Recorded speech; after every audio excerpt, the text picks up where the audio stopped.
Hi, this is Kaushik Ranchod here from the Ranchod Law Group, sharing our latest success story for a J1 Exceptional Hardship Waiver. You will want to stay tuned to watch this video because we're going to talk about someone who's from Jordan, but this applies to you regardless what country you're from because the principles apply to you and are general in J1 Exceptional Hardship Waivers. So you want to see what's working now and how we got this approved. So if you haven't already, smash that like button and let's get started. So first of all, let's just talk about the processing times here. This is an example of the processing time. In this case, we filed April 1st, 2019 and got an favorable recommendation from the Department of State September 2019. Now what's important to note is that the processing times are frequently changing. After this approval, check out our most recent J1 waiver approval. That one was approximately 6 months. So it depends just on what is going on with USCIS at that time, and they do vary greatly, and it can be anywhere from, in the last few years, anywhere from 4 months to 2 years. But be prepared, make sure you plan appropriately for up to 2 years because I have seen it go for that long. Not to mention if there is a request for evidence, that could make the processing times longer. And that's one of the biggest mistakes that I see people make is that they don't allow enough time. They don't plan ahead and then they wait till the last minute to apply for their J1 waiver. And then sometimes that leads to them being out of status or having to leave the United States because they're not in lawful status. So don't want that to happen to you. Let's move on now to what we did to get an exceptional hardship waiver for this client.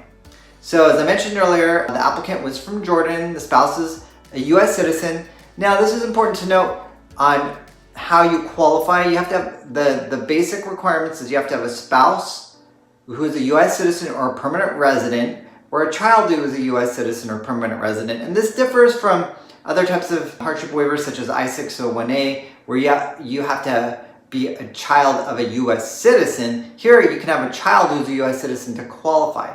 So that's the good news. So if you meet those basic requirements, then you can apply for this. Now you might be wondering, well, am I subject to the 2-year home residency requirement? So look at your DS-2019, see if you're subject, look at your passport stamp, it'll say if you're subject. Now those aren't always correct. You can get an advisory opinion.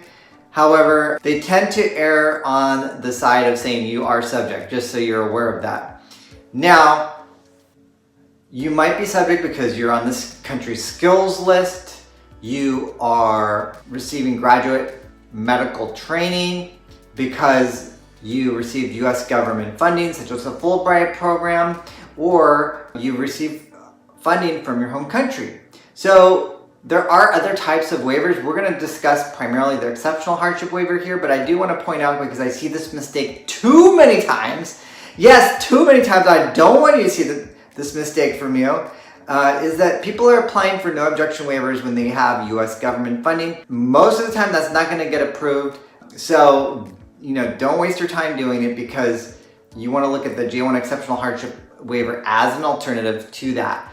Now, the other option here with the no objection waiver is you have to get support from your home country. You have to get a J1 no objection statement from your home country, basically stating that they're willing to support you, or they're at least willing to allow you. They're not going to oppose the fact of you staying in the United States.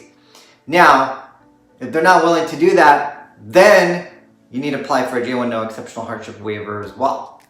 So that's why in these types of situations, we're filing J1 exceptional hardship waivers. There is the Conrad 30 waiver available for physicians, but many physicians don't want to be locked into a 3-year contract working at the facility for 3 years. So that's another reason as well. So now I'm assuming you're going to file for the J1 exceptional hardship waiver. So let's talk about how did we get this approved. So you have to demonstrate that you will face exceptional hardship in both situations of 1, you're separated from your spouse, and 2, you're accompanying your spouse as a US citizen. So in this situation, the way we were able to demonstrate that is that the US citizen had pre-existing mental health conditions. So because of those pre-existing mental health conditions, going to the home country, accompanying them to the home country of Jordan in this situation, would exacerbate those mental health conditions. Now, so that was one argument that we successfully made. The second argument that we made is, well, what about if the US citizen stayed here? Well, being separated would also exacerbate the mental health conditions. So that we were able to demonstrate as well. And then also the financial hardship as well of being separated, we were also successful in making that argument too. So it's really important. In our legal briefs, we address both of these issues. If you don't address both of these issues, then you will not be successful, or there's a likelihood that you may not be successful because you have to prove both separation and accompanying them to the home country. Now, additionally, we're also able to demonstrate the country conditions that would be adverse to the US citizen as well. So you'll see here that we made a multitude of arguments, and that's how we get many of our waivers approved, through the totality of circumstances, by showing multiple hardships, because it's very rare that anyone has a silver bullet hardship that, boom, you're just going to get the hardship because you have some exceptional hardship. That's rare. In most cases, we have to look at all of the hardships. We need to discuss in detail with you what's going on in your life, because what you may not think is a hardship because you've just endured it so much. You've tolerated the pain of what you're going through so much, but you don't really realize how that is affecting you on a day-to-day basis and how that is exceptional hardship, especially when you couple it with everything else that is going on in your life. So one other important point that I want you to be aware of is that you need to look at what is your strategy after you get the J1 waiver. So there could be two types of strategies. One, if you're married to a US citizen, then you can go ahead and apply for the green card after that, after you get the J1 waiver.